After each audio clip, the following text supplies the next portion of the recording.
These are the luxury 8x8 tiles from Kalamo that were gifted to me. This comes in a pack of 10, and this is the design for the particular one that I chose. Really thick and durable. I've come across other tiles that are much more rubbery and bendable, and while these are not obviously as strong as porcelain or other stone, this is not a bendable tile. You will have some durability in the strength of this tile. It is a peel and stick, so you will just tear off the back of the adhesive and stick it onto a prepped wall. To prep that wall, you're going to want to make sure to wipe it down of any kind of grease or residue that may have accumulated, whether that's in a kitchen, a bathroom, or wherever else that you're going to be using these.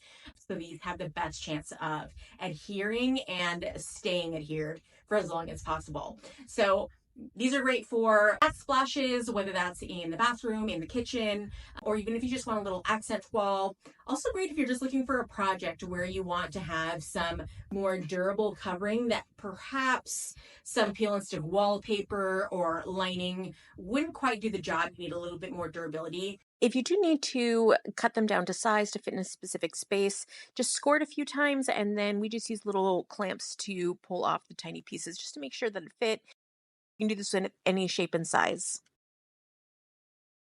I love the modern design, and the colors are pretty true to what I saw on the product listing. So if you have concerns about that, I would put your mind at ease that these are very true to the colors in the product listing.